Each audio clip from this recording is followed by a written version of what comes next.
खसरा, खतौनी, नक्शा ये क्या होता है? यदि इसको समझना है तो बनी रहिए इस वीडियो में, क्योंकि हम आज इस वीडियो में बात करने वाले हैं कि किसी भूमि का खसरा नंबर यानी कि खसरा क्या होता है, खतौनी क्या होती है और नक्शा क्या होता है। यदि किसी व्यक्ति के नाम पर एक गांव में एक से अधिक भूमियां तो वह किसमें दर्शाई जाती है, इससे आप उस अभिलेख को समझ सकते हैं, उस डॉक्यूमेंट को समझ सकते हैं। यानी कि खसरा क्या होता है, क्या क्या एंट्रियां उनमें होती हैं, खतौनी में क्या क्या एंट्रियां होती हैं, इन सब के बारे में आज हम बात करने वाले हैं इस वीडियो में। तो वीडियो को शुरू करने से पहले यदि आप चैनल पर पहली बार आए हैं तो चैनल को सब्सक्राइब कर लो और वीडियो के अंत में वीडियो पसंद आए तो वीडियो को लाइक जरूर करना। यदि वीडियो आपको जरा से भी इंफॉर्मेटिव लगे तो अपनी राय मुझे कमेंट सेक्शन में कमेंट करके जरूर बताना। तो चलिए शुरू करते हैं आज की वीडियो को। सबसे पहले समझते हैं कि खसरा क्या होता है। एक गांव में जो है किसी व्यक्ति के नाम पर एक भूमि होती है। उस भूमि का जो नंबर होता है, सर्वे नंबर कहें या उसे खसरा नंबर कह सकते हैं। मान लीजिए व्यक्ति के नाम पर एक भूमि का टुकड़ा है, उसका कोई ना कोई नंबर होगा, 101, 100 नंबर, 88 नंबर, 80 नंबर, इटीसी कोई भी नंबर हो सकता है। तो वह होता है भूमि का खसरा नंबर। और भूमि के खसरा में क्या क्या इंद्राज होते हैं तो साइड स्क्रीन में आप देख सकते हैं। यह एक भूमि का खसरा है। इसमें सबसे पहले जो नंबर होता है, पहला कॉलम होता है, उसमें लिखा होता है क्रमांक। उसके बाद लिखा होता है यूनिक आईडी। उस भूमि की जो है एक यूनिक आईडी होगी। इस यूनिक आईडी को सर्वे क्रमांक भी कह सकते हैं।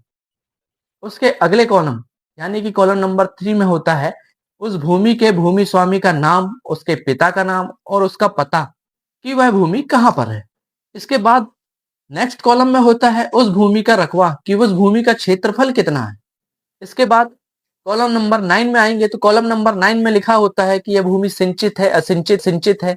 इसके बाद हम चलते हैं बहुत ही इंपॉर्टेंट कॉलम जो है कॉलम नंबर 12। इस कॉलम नंबर 12 में क्या दर्ज होता है? इस कॉलम नंबर 12 में जो दर्ज होता है कि इस भूमि के संबंध में क्या कोई केस चले हैं, क्या इस भूमि पर कोई मकान स्थित है, कोई कुआं स्थित है, या यह भूमि परिवर्तित है या नहीं, इस भूमि पर कितना टैक्स अदा किया जा रहा है। इन सब की डिटेल जो होती है कॉलम नंबर 12 में दर्ज होती है। और इसके ऊपर आप देख सकते हैं इसमें ग्राम का नाम लिखा रहेगा, पटवारी हल्का लिखा रहेगा और जिले का नाम लिखा रहेगा, तहसील का नाम लिखा रहेगा। तो ये था खसरा। अब हम समझते हैं कि खतौनी क्या होती है। तो आप देख सकते हैं साइड स्क्रीन पर यह है एक खतौनी। इसमें जो होता है किसी व्यक्ति का जो है एक गांव में जितनी भी भूमियां होंगी, मान लीजिए किसी व्यक्ति के एक गांव में जो है 4 खेत हैं, तो उन चारों खेतों के नंबर अलग अलग होंगे, उनका क्षेत्रफल अलग अलग होगा। तो खतौनी में जो है इन चारों खेतों के नंबर और उनका रकबा और उसकी डिटेल जो है इसमें दर्शाई जाती है। ये होता सेम खसरा की ही तरह है, लेकिन इसमें पर्टिकुलर एक भूमि का नंबर ना होकर उस व्यक्ति के नाम पर एक गांव में जितनी भी भूमियां होंगी उसकी पूरी डिटेल इस खतौनी में दी जाती है। तो इसे हम कहते हैं खतौनी।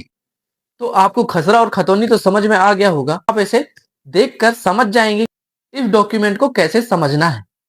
अब हम आगे बढ़ते हैं कि नक्शा क्या होता है। जैसे मैंने आपको बताया कि भूमि का एक नंबर होता है और उस भूमि के नंबर का एक नक्शा होता है, यानी कि वह भूमि नंबर जो है कहाँ पर स्थित है और उसके आसपास जो है किन लोगों की भूमियां हैं, किन किन खसरा नंबर की भूमियां हैं, ये भी बताया जाता है नक्शा में। तो नक्शे को हम देख के बता सकते हैं कि आपकी भूमि जो है मौके पर कहाँ स्थित है। और नक्शे को समझना बहुत ही आसान है। आप नक्शा देखकर इजिली समझ सकते हैं कि आपकी भूमि मौके पर कहाँ स्थित हो सकती है। तो ये था खसरा, खतौनी और नक्शा। आप इस वीडियो के माध्यम से खसरा, खतौनी, नक्शा को अब आप जब भी देखेंगे तो आसानी से समझ सकते हैं।